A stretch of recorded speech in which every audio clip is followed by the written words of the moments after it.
Right, muri yeZimbabwe yekusangana kwatiri kuita zvekare pano paRadio 263 pano panoda kuzivisai manews updates ezvinhu zviri kuitika munyika yedu yeZimbabwe. Kana uchiri munyowani pa this YouTube channel, please make sure kuti wasubscribe and turn on the notification bell kuti pese pandicharamba ndichidzoka neamwe manews updates uchange uri munhu wekutanga kunge uchimawana panapo uchange uchiwana manews updates ezvinhu zviri kuitika munyika yedu yeZimbabwe. Muri yeZimbabwe ndinokumbira kuti tione video rino iri rese kusvika richinge rapera. First update yandinayo update iyo yemuprofita uyo abuda achienda side raSewick neUchivhayo. Pane nyaya yabuda mastreets esocial media yekuti Sewick neUchivhayo vakaromba vanhu zvaingotaurika mastreets esocial media. Zvataurika mastreets esocial media pakaiswa jongera ichobora chibage zvichisubscribe zvichiratidza kuti vari kureva Sewick neUchivhayo mutauro wazvaitwa. Video iri ratenderera pane muprofita abuda iye achienda side raSewick neUchivhayo kuti hanzi musatambe nemunhu waMwari. Usiskipe this video nokuti next update yemunhu akaromba achiyamwa zamu ren'anga. Madikani zviri kuitika munyika inoyi pakaipa ende pakashata. Ndatune first update. Zvekupfuma kwaWicknell zvina Jehovha mukati. Kuya ndokuita kwaMwari waAbrahama manje. Hazvidi maglazi, hazvidi godo. Ndonzwa hangu panyika yotanga kutaura nhau yekuromba. Varume urombwa usvitse munhu pai. Ko kana dziri nhau dzeurombwa tinodziziva kai. Kuti munhu akaromba mudzinza, dzinza rinotambura, dzinza rinofiwa. Zvinonyatsocherechedza imuone varume. Murege kutuka Mwari wenyu masikati machena. Ndoziva kuti muchataura zvakawanda. Asika chokwadi hachiputse ugama. Kupfuma kwemurume uya kunogara kuchindiyeuchidza kugarika kwaAbrahama. Zuva rainamata munyika mumakomo eNodhi. Abrahama wakapfuma kusvika pakuti akanetsana naLoti. Vainetsana nekuda kwekuwanda kweupfumi hwavo. Varume ruya ruoko rwaJehovha ruya. Kupfuma kwemurume uya kune chekuita naMwari. Ndiani wamuri kuona ari kufa mufamily mavo? Alright, pane vari padhuze naye ndiani wamuri kuona ari kufa? Kana muri kufungidzira kudziyai mari dzaSatani, kamujama kanonzi Satani kai kakatobhuroka kai ndokasina kana sendi pasi panapa akagone kusvitsa munhu malevels ayaya maita basa. Next update iyo murume yemunhu akaenda kunoromba kuMalawi. Aenda kunoromba kuMalawi akayamwiswa zamu ren'anga. Ayamwiswa zamu ren'anga. Muri yeZimbabwe ipart 1 ipart 2 iri audio yakareba zvisingaite. Garai pasi mudzamise pfungwa munatsoteerera zvizere maererano nenyaya yandichakusiyirai. Indisati ndafunga kusiyai tosangana zvekare munguva inotevera. Ndatiwanzei malikes pa this video uye muri kuonera mavideos epanapa muri kunyika dzipi. Much love. Regai tipinde munyaya yedu yekutanga yandauya nayo. Hai anti mamo, please post for me chitupa changu ndokumbira kuti muvige. Ndiri murume ane makore 43 ekuberekwa. Tete ndauya nenyaya yangu. Zvakaoma, upenyu mutoro, upenyu mahwani. Kandiri seni handisivi kuti Mwari vaida kuti ndiite sei. Regai nditi growing up ndiri munhu akakura upenyu hwekutamburira. Ndiri munhu akakura upenyu hwekuhadhira. Ndakakura ndina baba chete, ndakanga ndisina amai. Amai vangu vakasoshaya kudhara ndiri mwana mudiki. Pakafa amai vangu ndakanga ndiri grade 5.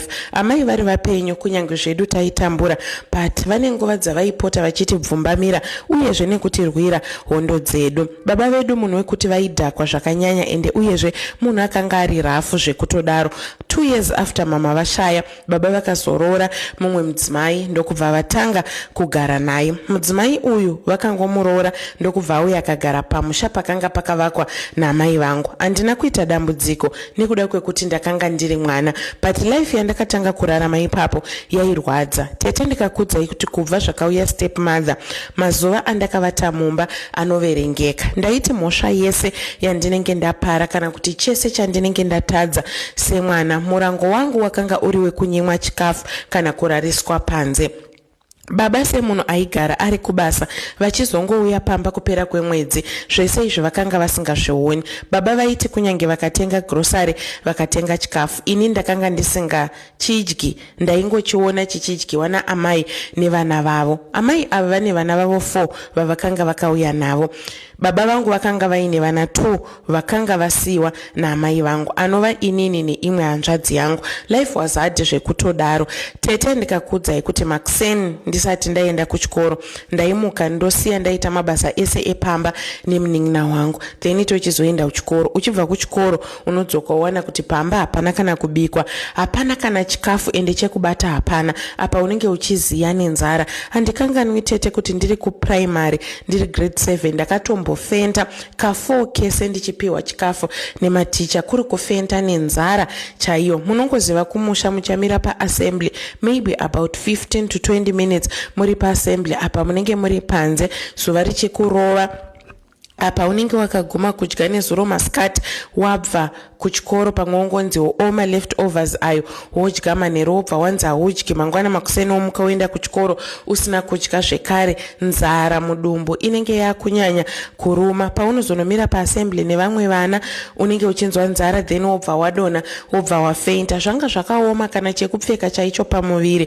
takanga tisingachiwani. Baba vangu vaiti vachibva kutown vaitenga hembe, kunyange zvavo vakanga vari munhu akanga ari rafu, but vaiti pavanouya vaitenga hembe vaitengera vana vese kusanganisira nevana vemukadzi wavo hembe, but vaizoti kana vachinge vadzokera hembe dzedu isusu dzaizotorwa dzopfekwa nevana vastep mother. Isisu hatina hembe yataipfeka, taitoita hembe dzekutogurirwa nevanhu zvekuti unongosangana une munhu wemuraini okuona uchienda kuchikoro magadziko ari pazhe, ndiye wokuti ugozouya kumba ndine uniform yemwana wangu yandoda kukupa. Ndo life yatairarama, but baba vakanga vasingazvizivi. Vaiti kunyange vakazviudziwa nevanhu veukama vaingoti zvagara ndo zvamuri, muri kuda kundiparadzanisa nemudzimai wangu. Kuti ndichaziva kuti baba vakanga vakashandwawo, vakanga vakabikirwa here, chinyi chakaitika, honestly I'm not sure, handizivi. Fast forward tete, ndakagara ndokusvika pakunyora form 4 yangu, but ndikakudzai kuti form 4 ndakainyora ndichibva mugomo. Step mother vakandirova zvakaomarara tete zvekuti ndakakuvara ndikasvika pakutiza pamba. Ndatozviudza kuti inine pamba apa handichadi kuramba ndichipagara. Ndiri someone wekuti ndakanga ndiri very intelligent kuchikoro, saka zvinoratidza kuti zvaivarwadza here nekuti ivo vaigara vachitambudzika nevana vavo vaibhanka kuchikoro, and also vana vaingoita musikanzwa yakawanda. So time yekuzoti ndakunonyora form 4 vakanga vasingatodi kuti baba vangu vaburitse mari vandirejestire. Baba vakazongorejesta zvavo zvenharo, but ivo vakanga vasingadi. So time yekuti ndinonyora maexams yasvika, vakangoita zvinhu zvaizondikanganisa kuti ndinge ndichinonyora. Vakandibata vakandirova tete zvekuti kana maindiona maindinzwira tsitsi. Vapedza ipapo vakabva vandidira mvura inopisa mumakumbo. Ndakanga ndiine maronda asingaite. Ndakazoenda hangu kuchipatara ndokunorapwa, but ndikakudzai kuti ndabva kuchipatara ndichifanirwa kuenda kuchikoro. Ndakabva ndati kwete, kumba ndokwandisiri kuzodzokera zvachose. Vamwe vakabva vanditora ndokutaura neni, vechikuru ndokutaura namai vangu vakanyepera kunge vakanga vanzwisisa. But when I went back home tete ndakazongomuka imba yeuswa yandakanga ndichirara ichipfuta, vandipisira mumba vakasunga dhoo kuti ndakatozoita zvekugwamura dhoo kuti ndikwanise kubuda. Vakanga vachida kuti nditsvire mumba ndifiremo. Ndipo pandakabva ndati no, panapa no matter what handichagari. Handina munhu wandakaudza, ndakangobva pamba ndokutora tuhembe twangu ndokubva ndaba netumafuta twekuzora nesipo. Tete ndaigara mugomo ndiine gumbeze 1 randakanga ndichifuga. Makuseni kana kwaedza ndaidzika mugomo ndopinda murwizi ndogeza ndozora mafuta angu ndobva ndaenda kuchikoro. Pandinodzoka ndodzoka mugomo futi zvekare. Ndakanga ndiine shamwari yangu wandakaudza nyaya yangu akanga achiziva nyaya iyi, ndiye aipota achindivigira chikafu. Kwaiti kana kwati tsva ndoenda muminda yevanhu ndonoba chibage ndodzoka mugomo ndouya ndogara ndotanga kubika. Munoziva kuti pane vamwe vanhu vekuti chero isiri season yekurima but vanenge vaine magarden avanenge vainawo kwavanenge vakadzvara muriwo pamwe chete nechibagwe. Ndo magarden andainopinda iwayo ndotema muriwo ndobika muriwo wakadero usina sadza usina kana mafuta kana munyu muriwo waidyika ende wainaka. Kandadero tete ndobva ndabika chibage chiya sometimes ndainotsvagawo mbambaira dzemagoko dziya ndobva ndabika kuti ndirarame. Ndichibuda pamba ndakabuda nekahadyana tete kandakanga ndakabata ndisiri kuziva kuti kahadyana aka ndichakashandisa kubikei. Ndakanyora form 4 ndokubva ndapedza pandakanga ndichigamina ndiine maronda asingaite. Ndipo pandakabva tizano nderipi since ndakanga ndapedza kunyora ndakabva ndabva kumba ndokungotanga kufamba netsoka ndichienda kwandakanga ndisingazivi kuti ndiri kuenda kupi. Ndaifamba ndichitsvaga basa kunyange rekufudza mombe zvaro. Ndakazosvikawo pane umwe musha uyu wakanga uri musha wasabhuku vemudunhu randakasvikira. Ndakasvika ndokuvatsanangurira nyaya yangu kwandakanga ndabva. Vakandinzwisisa tete vakagara neni emonth yose ndisiri kushanda vasiri kundifudzisa mombe vachinditora vachienda neni kuchipatara kuti ndinge ndichinorapwa kusvikira ndapora. Munongoziva maronda eutsva kuti anenge achida kudresewa each and every time. Apa inini handina zvandaiziva kuchipatara ndaisakwanisa kuenda. Ndakangoenda ndikanorapwa ka1 ndaisakwanisa kuenda maka nechikonzero chekuti ndakanga ndiri busy nechikoro. So sabhuku vaya ndo vakazondirapisa kusvika ndapora ndatova fit. Ndopa vakanditi nawo ungachitanga zvako kuenda kunofudza mombe. Ndaiswera mugomo ndichifudza mombe handinangu kuita problem. Mwedzi uchipera vaindipa mari yangu yatakanga takatenderana and also chikafu and everything ndaizviwana pamba ipapo. Sabhuka vakatanga kundibata semwana wavo. Ndakagara navo for 3 good years ndinavo tete ndichishanda pamba pavo. Kamari kangu ndakanga ndichingochengeta ndichingosungirira nekuti everything zvandaida ndaizviwana ipapo. So kamari ndaizongoshandisawo kubvisa ndotengawo hembe pano neapo. But tete after 3 years ndakazovaudza kuti ndainge ndava kuenda nekuda kwekuti kunyange ndaizoramba ndiri pamba pavo upenyu hwangu hwaizovei. Apa handina kuzombowana mukana wekuti ndidzokere kuchikoro kuya kwandakanyora kuti ndinge ndichinotora results. Handina kuzokwanisa kuti ndinge ndichidzokera kumba nekuda kwekuti mabviro andakanga ndaita ndakanga ndabvako ndichitiza plus zveamai vakanga variko ndakanga ndichivatya nekuti ndaiziva kuti pandinosvika ikoko kwakanga kusina kana chakanaka. Zvisinei tete ndakazongobva pamba pasabhuku ndokutobatawo chitima ndokupinda muchitima ndakananga kudhorobha. Ndichisvika ndakaburuka parailways tete ndokutanga kutenderera kokwekunanga ndaikuzivirepi. Ndaingoti pandinenge ndawana panoratidza kuti pakaita like pakati gube gube mumaindustry imomo ndaibva ndatongorara. Makuse ndaizomuka ndotanga kufamba ndichitsvaga basa door to door. Pamwe pacho ndaipiwawo mapiece job nevanhu ndobva ndanzibata nepapa ndopiwa kamari kandinopiwa. So murailways imomo ndakazosanganawo neumwe mudhara akanga aine kanzvimbo kake kekurovera zvidhina ikoko. So akanga angori nekaofisi kake kaakanga ainako. Mudhara uya ndakamutsanangurira nyaya yangu mushure mekunge ndasvika pakambani pake ndichitsvaga basa. Ndokubva nditi inini basa handina asi pekugara ndogona kukupa. Ndine kaofisi kangu kandinako kandinochengetera simende dzangu neforoma dzangu dzekurovesa zvidhina zvangu nemaconcretes angu. Zvisinei tete vakabva vanditi pekugara ndipapa as long chikafu chako chekudya uinacho unongogara. So ndo pandakatanga kugara ipo paya. Sometimes aindipawo mapiece job sometimes ndaindeya ndichitsvaga mapiece job ndichimawana. Ndakatanga kuunganidza tumari twangu zvishoma nezvishoma. Ndipo pandakatozoziva kuti unokwanisa kutohodha uswera uchitengesa murengi. Kamari kaya kandaiva nako ndakabva ndaenda ndokunohodhawo mabhanzi madrinki zvakasiyana siyana. Ndokubva ndatanga kutenderera murengi ndichitengesa. Zvinhu zvangu zvaitofamba tetewo zviri naniwo zvekuti manheru pandaizodzokera kurailways kuya kwandakanga ndichigara ndinenge nditori nekamari kandinenge ndinako. Kusazoziva kuti chakanga chichiitika pandiri chii nekuti ndaiti everyday ndikamuka ndikaenda kunotengesa. Pandinodzoka ndaibatwa nematsotsi tete ndobva ndatorerwa mari iya. Life became hard zvekuti ndakasvika pakuita give up. Ndikazviudza kuti inini zvekutengesa ndava kusiyana nazvo, just because kutengesa kwandakanga ndichiita mari yangu yese yaingoperera kumatsotsi. Ndakatambudzika tete zvekusvika pakushaya chekudya, but miko nechitsidzo chandakanga ndakazvipa ndechekuti kumashure kwandakanga ndabva ndakanga ndisingadzokeri.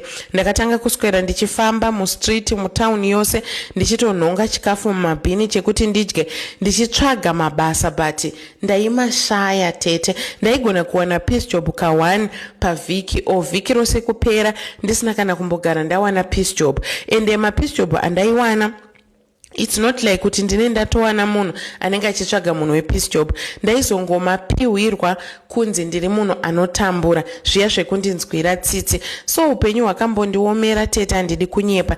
Zvakazoitika ndiri mukufamba umu ndakazosanganawo nevamwe baba. Baba vakanga vaine kambani yavo yakanga ichiita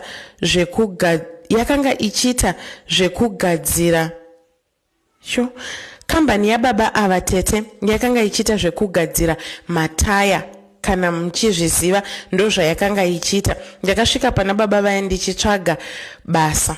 Vakabva vanditi inini basa rekuti ndikupinze handina, but nyaya yako yawataura ndainzwa. Uchafana kumbobata-bata uchishanda nevakomana vangu pano. Zvisinei ndakatanga kushanda nevakomana vaya, handizivi kuti vakarwadziwa here kana kuti chinhu chakaitika.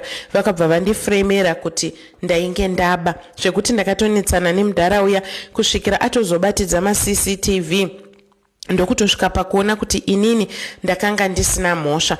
Mudhara uya akazongondidedza rimwe day ndokubva agara neni pasi. Akabva anditi unombozviziva here iwe kuti the reason why uchirwiswa nevanhu vakawanda uri munhu ane laki, but laki rako chete ilaki rekuti harisati ravhurwa, zvekuti laki rako rikavhurwa unoita mari iwewe. Ndakabva ndati inini ndakanga ndisingazvizivi kuti ndine mhanza. Ndakamubvunza kuti iye akanga azviona sei. Zvikanzi chandoda kudza ndechekuti inini I have spiritual eyes, and every time pandinosangana nemunhu ndine zvandinotoona paari. Baba vai vakabva vatanga kuronda upenyu hwangu, mararamiro andakaita. Ndakafunga kuti muprofita at one point, but handina kunge ndaziva kuti kuronda kwavakanga vachiita life yangu vakanga vachishandisa mafuta avakanga vachishandisa. Vakabva vanditi une rombo rakanaka asi harina kuvhurwa. Unoda pfuma here? Unoda kuti vanhu vakupe ruremekedzo here? Kana kuti uitewo mari muupenyu?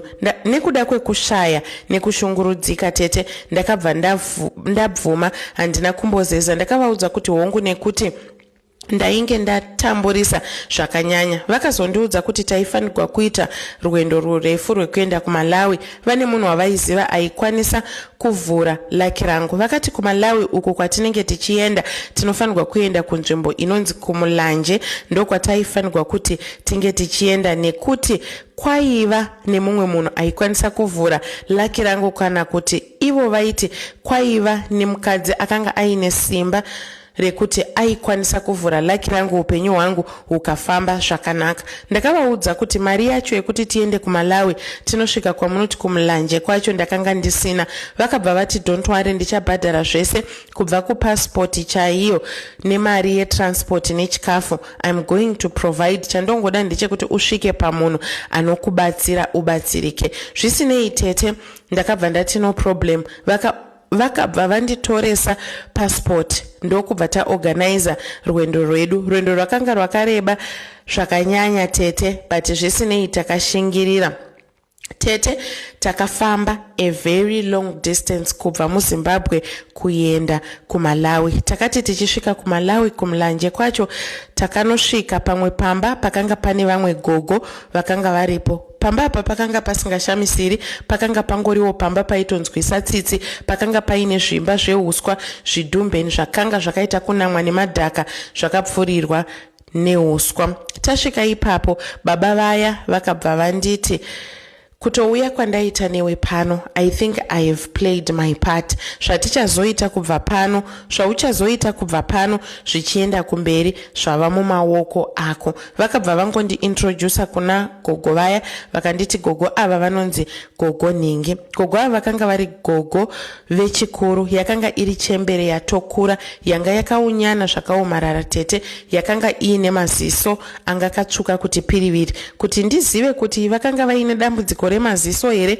kana kuti chinyi chakanga chichiitika, I don't know. Gogo vaya vakanditora ndokubva tapinda mumba tese tiri vatatu, but wandakanga ndauya naye akabva nditi wangu inini ndava kubuda pangu ndakatoita ndikapedza. Mfana kana uri kuda mari unofanirwa kutevedzera zvese zvaunenge waudzwa pano. Zvisinei ndakazosara nagogo vaya vakandibvunza nyaya dzangu ndokuronda matare angu, matare eupenyu hwangu. Vakabva vanditi une munyama because masvika masikati, takufanirwa kuti tinge tichimira kunze kusvibe kudoki, then toita zvatofanirwa kuti tinge tichiita. Zvisinei tete takagara ndokubva tamirira kusvikira pakati peusiku.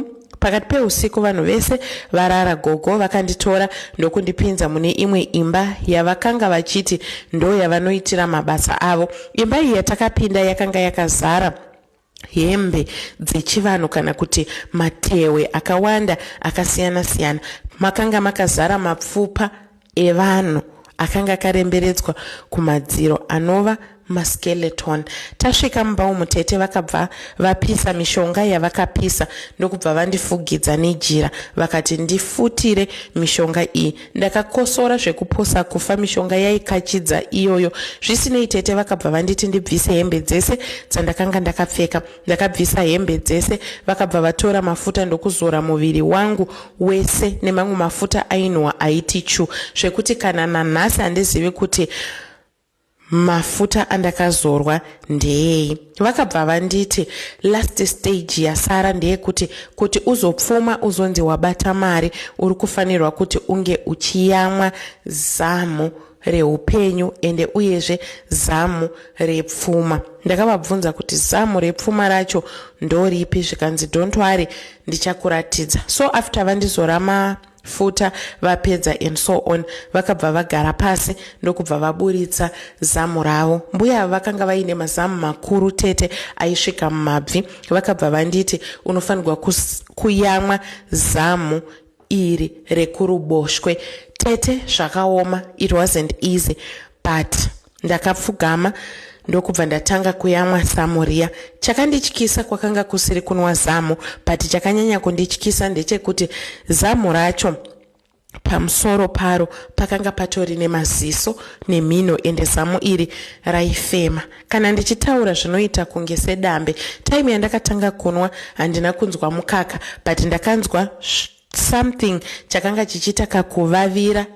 Ndakaenderera kumberi ndichiyamwa tete. Ndakamboda kurutsa, but gogo vakandiudza kuti no matter what ndaisafanirwa kuti ndinge ndichirutsa zvinhu zvandamwa izvi, nekuda kwekuti kungorutsa kwangu zvaizoreva kutsakatika kweupenyu hwangu, but ndisina kumbogara ndabata mari mukati meupenyu hwangu. Ndakaenderera kumberi ndichimwa. I think ndakayamwa zamu iri for almost an hour. So tete nekuda kwekuti mumba matakanga tiri makanga muri murima, nekuti time yavakazotanga kundiyamwisa zamu vakabva vameka sure kuti moto wavakanga vabatidza vakanga vaudzima. So inini I was curious kuda kuona kuti chinhu chandainge ndichiyamwa chakanga chimbori chii. Zvisinei tete ndakabva ndasvipira mumaoko angu ndokubva ndapfumba ndichitira kuti patinozobuda ndikawana mukana wekuenda pane light ndaida kuzoona kuti chinyi chandakanga ndayamwa. Ndakabva ndayamwa zamu riya. After ndapedza kuyamwa zamu, gogo vakabva vanditi okay, zvatakufanirwa kuita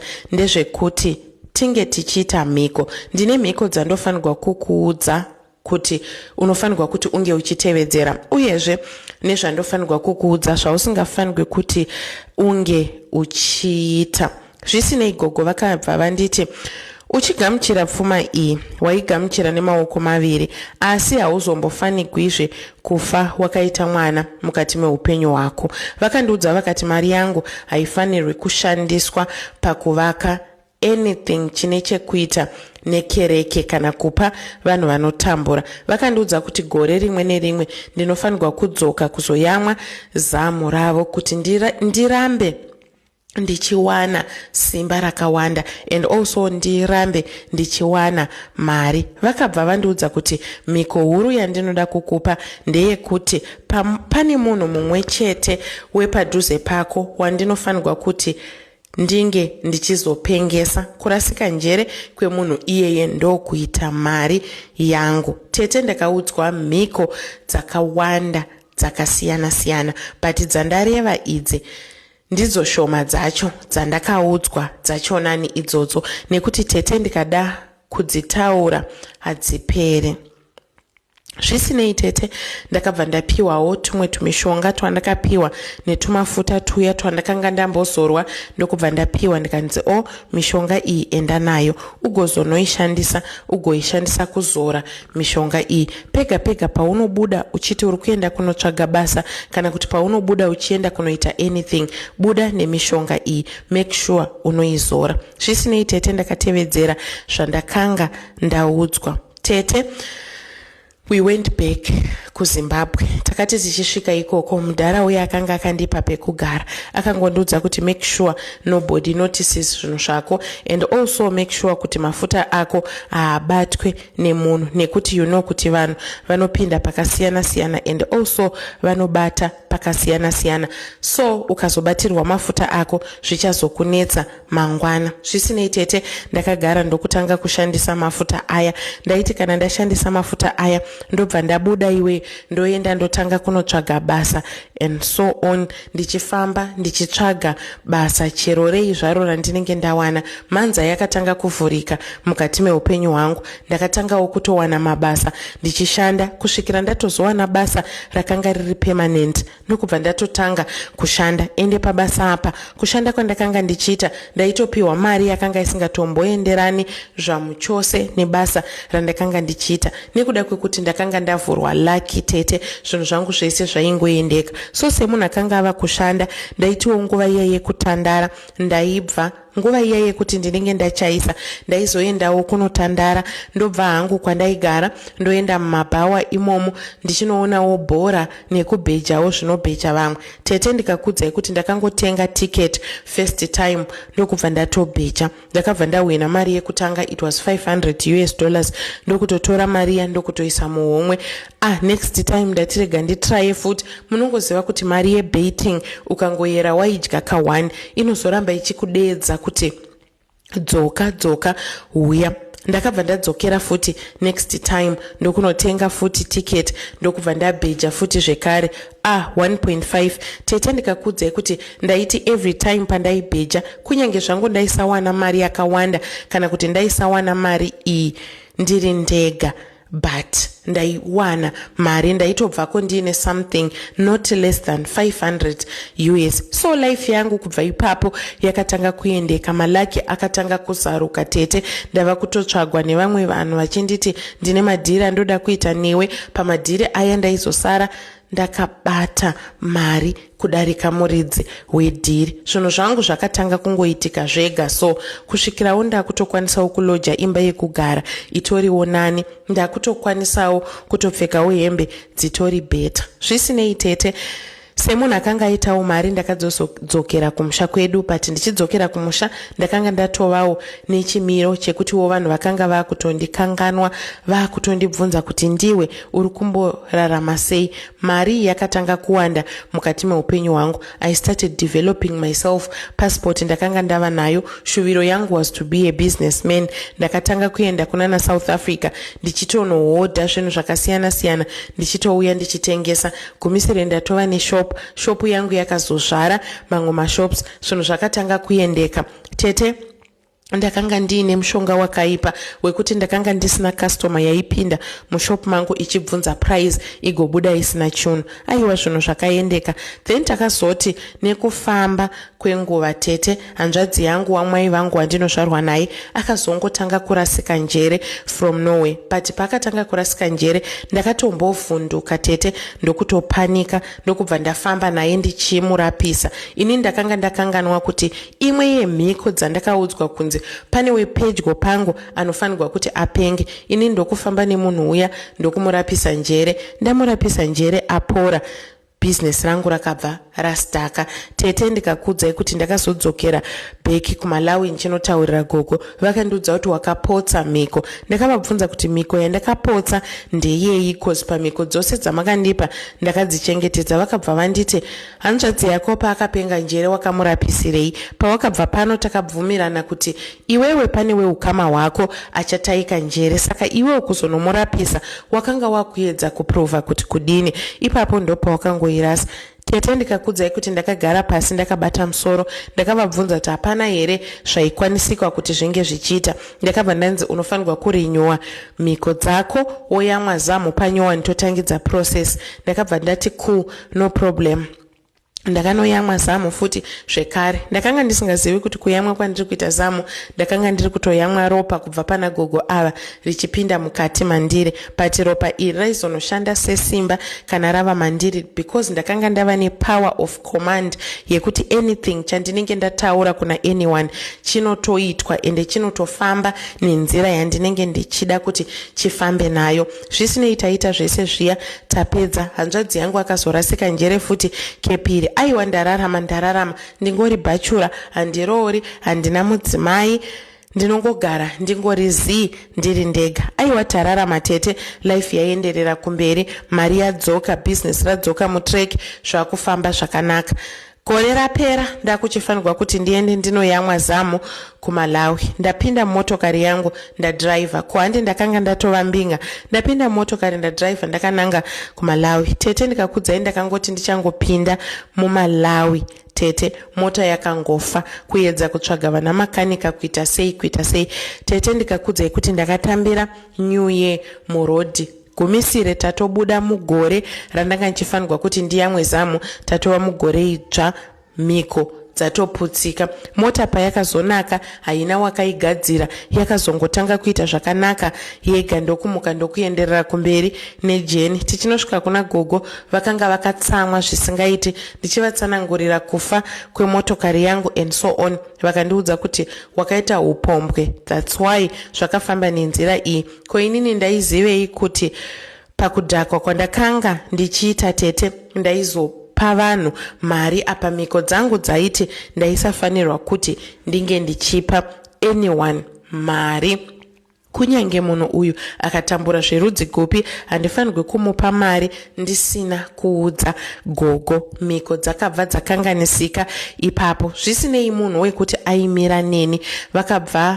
Vakabva vanditi this time haukwanisi kuti unge uchiyamwa zamu rangu, ndava kutokupa mhiko yekuti dzokera kuZimbabwe. Wadzokera kuZimbabwe ndoda kuti unotsvaga mochwari, wotaura nevanhu vepamochwari, vanofanirwa kukupa mutumbi wemukadzi akafa, woyamwa zamu rake for an hour and half. Pane zvinhu zvaunofanirwa kunzwa zvichibuda muzamu iroro, miko dzako dzinenge dzaita zvakanaka, nekuti wakatyora mhiko nekupa munhu mari aisafanirwa zvanga zvakaoma tete. It wasn't easy kuti ndibve kuMalawi ndiende kuZimbabwe. Ndaisaziva kuti ndinononanga pamochwari yani, but gogo vakanga vakandiudza kuti ndiyo chete nzira yaunofanirwa kuti unge uchishandisa kuti zvinhu zvako zvinge zvichiita zvakanaka. Zvekare wakutofanirwa kuti utsvake zamu remufi wobva wayamwa zamu iroro, but paunoyamwa zamu iroro unofanirwa kuyamwa zamu remunhu akafa a peaceful death. Haufanirwi kuyamwa zamu remunhu akafa rufu rwetsaona kana rufu rwekupondwa kana rufu rusina tsarukano. So paunosvika pamochwari yega yauchasvika vabvunze. Vakabva vandipa chimwe chuma chavakandipa, vakati chuma ichi pfeka muhuro, mushonga uyu woisa pasi perurimi. Mochwari yega yauchasvika uchitaura navo muchanzwisisana. Ndakupa chinonzi chidhina chekuti uchisvika pavari vachabva vangofila tired. And then iwewe kuti ndakakupa power of command. Pauchasvika uchitaura navo vachangoteerera zvaunenge uchitaura. Zvisinei tete, ndakapiwa zvinhu zviya ndokubva ndadzoka back. Ndakasvika ndokugara pasi ndokutanga kuti apa ndaingova ne24 hours kuti ndite zvinhu zvandakanga ndakaudzwa. Zvisinei tete, ndakazotanga kufamba pamochwari yekutanga. I did not succeed. Pane yechitundu ndipo pandakabudirira, but ndakatobudisa mazakwatira emari chaiwo. ndakavaudza kuti ndiri kuda someone akafa a peaceful death. Zvisinei tete vakabva vandibudisira mutumbi wavaitoti wakanga wasvika musi uwoyo. Ndakapiwa mutumbi ndokubva wagadzikwa patable iya yemumochwari. Ndakaenda pamutumbi uya tete ndokubva ndasvika ndokutanga kuyamwa zamu. Ndakayamwa zamu, zvekuyamwa zamu zviya zvekurevesa. After an hour 30 minutes ndakabva ndabuda chituna ndokubva chadzoserwa pekarepo. I went back, mhiko dzangu ndakaudzwa kunzi dzakanga dzava right. But munoziva kuti kuromba mutemo wako inhema kana ukazviudza kuti unogona kuchengetedza mhiko dzese ende uyezve uchadzigona. Ivo vachitokupa mari ine mhiko vanenge vachitoziva kuti haumbofi wakazvikwanisa ende iwewe uchazongobayiwa mugame by the end of the day. Takaenderera kumberi tete tichirarama tichigara. Veukama, I was not supposed to help them. Baba vangu handina kumbogara ndavapa kana cent, chero ivo stepmother handina kana kugara ndavapa kana cent. Kunyangwe zvangu ndaiva ndichikwanisa kuti nditaure nagogo vandipe mvumo, but ndakazviudza kuti kwete, it's a no. Takagara tete, hanzvadzi yangu akabva anzi arohwa nemota ndokubva ashaya. Mukushayika kwake ndichizodzokera back kuMalawi ndakabva ndatoudzwa kunzi panotodiwa mumwe munhu wekuti ange achirasika njere anotsiva iyeye, but anofanirwa kuva mwana wemudumbu ramai vako. Apa ndichifunga kuti vana vemudumbu ramai vangu tingori vaviri chete. Ndakaedza kutaura nagogo vakabva vanditi saka kureva kuti hapana chandichakwanisa kuita, zvatofarana, wakudzokera back kunyika yako wongonogara womirirawo musi wazvichapanduka. Zvisinei tete panga pakaipa. Vakandiudza kuti I have the other option yekuti ndinonyenga munhu ndodanana naye, but no matter what handifanirwi kuti ndinge ndichimunhomboresa. Ndadanana naye munhu iye ndiye anofanirwa kuti azorasika njere, because munhu anenge ari parutivi rwemwoyo wangu. Semunhu akanga asina plan ende uyezve ndaifanirwa kuti ndinge ndichita mhiko. Ndakazonotsvaga musikana wekuti ndidanane naye, but ndakamushaya. Nemari yandakanga ndinayo ndichidhiraivha mota inodhura, ndakatsvaga musikana wekuti ndidanane naye. Nyika yeZimbabwe ino izere vanhu. Ndakamushaya tete, kutomushaya kumushayisisa chaiko. Pakuzoshaya musikana, my days were numbered. Ndo pakazotanga matambudziko ipapo. Tete ndikakudzai kuti ndakatanga kuita dambudziko rekuti ndakatanga kuona mbuya vaiuya vomira mukona yeimba yangu time yekurara pakati peusiku. Vanenge vakangomira vakati zii vakanditarisa. Zvisinei tete vakanga vasina mashoko avaitaura, but vaiti vakasvika mumba mangu ndaitadza kurara hope nekuti imba yese yaibva yatanga kunhuwa kuti pu. Zvisinei tete pamba pangu pakatanga kuitika mashura.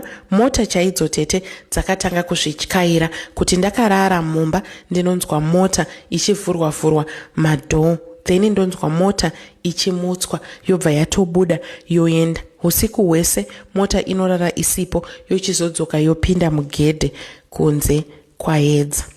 Tete ndine mari dzangu dzandaitengesa kumabusinesses angu. Munongoziva kuti muno muZimbabwe hatisi mari mumabhengi. Kazhinji kacho munhu anogara nemari yake iri cash. Ndikakudzai kuti tete mari yandakanga ndichichengeta mumasefa, ndakanga ndine mari yaitosvika potse million ma-US dollars. Mari yese ndakazongonoti ndichivhura sefa ndakawana mari yakashanduka kuita mashizha akaoma.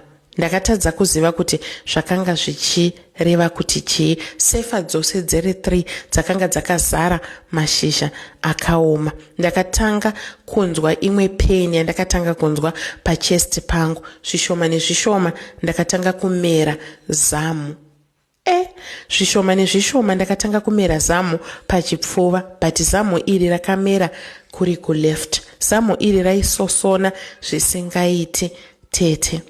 Zamu iri ndaiti ndikarisvina raibuda hurwa neropa, richisosona raikura each and every day. Izvezvi mukasangana neni tete ndine zamu 1 but ndiri munhurume ende zamu iroro rakakura zvisingaiti. Kana ndakagara rinenge riri pazvidya apa rinorwadza, mausiku andirari ndinenge ndichingorwadziwa chete. Zamu riya nekuda kwekuvava kwaraita ndichiri kwenya nekurisvina rakagumisira raita maronda aya akazongotanga kudonha honye. Izvezvi tete hamuswederi padhuze neni, ndinoita kunhuhwa kuti pu.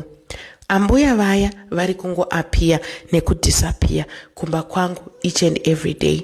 Vanenge vachingoti vakamirira mhiko dzavo kuti dzizadziswe. Ndinofanirwa kutsvaga musikana kusvikira ndamuwana, ndodanana naye, then musikana iyeye ndoba vhudzi rake, ndomugera vhudzi remumusoro. Ndamugera vhudzi remumusoro ndoenda naro kwavari. Anofanirwa kuti arasike njere, but handina munhu anondida nemari yandiinayo tete neumbinga hwandinawo. Hapana kana 1 zvake, not even mahure aya amunoti ari desperate. Ndakamboedza kutoenda kumarizevha ndichiti maybe sezvo vasikana vekumarizevha vachida zvino ende vachivhunduka mari nemota, but zero. Instead vanhu vakandiona vanotongotiza. Saka regai ndingoti tete ndamirira musi wekufa kwangu, upenyu hwangu hutori parumana nzombe. But zvese izvi zvakangotangira kumulanje, kuMalawi kwandakaenda ndichinotora mishonga iyi.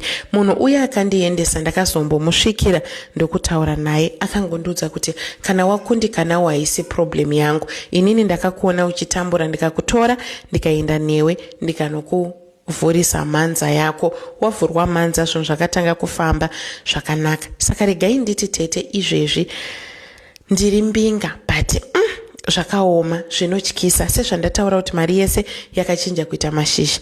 Imba chaiyo imwe imba yangu tete yakangobatira moto from nowhere zvekuti hakuna unoziva kuti nanhasi moto uwoyo wakabvepi. Ndokubva yangopfuta ndokubva yatsva. Mashiripiti mashura zvekuti kunyange muenzi akauya pamba pangu harari hope, mota dzinongofamba dzega, hakuna anoziva kuti dzinenge dzichidhiraivhiwa nani. Tete ndiri kurwadziwa.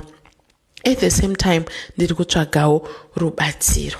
Tete kana aripo zvake anokwanisa kuti ange achindibatsira, especially nenhau yekurasa urombwa, please ngaandibatsirewo. Beta zvangu nditosara ndiri murombo but ndava free, nekuti hazvibetseri kuti ndinogara nezamu rakakura kudai ndichifamba ndakapfeka bra, munhu wemunhurume, ndichidonha honye pazamu iroro. Punishment yacho it's too much. Tete kubackfire kwezvinhu kwacho nani it's too much. Ndiri kutsvagawo help, please ndiudzeiwo antimamo kana muchinge maposta nyaya yangu. Ndichafollowa zvangu mucomment section ndichinzwawo kuti vateereri venyu vanoti kudini, ende uyezve vateereri venyu vanofungeiwo nenyaya yangu. Vadiwa vateereri, ndo yanga iri confession ya Heidi. Zvisinei, you can let us know what you think in the comment section. Heidi ari kuda kuziva kuti after manzwa nyaya yake muri kufungei, mangonzwa mamiriro azvakaita, and it's a very very long story. I will have to follow up nenyaya iyi ndinzwe kuti ichaperera kupi, zvichaguma sei, achawana rubatsiro.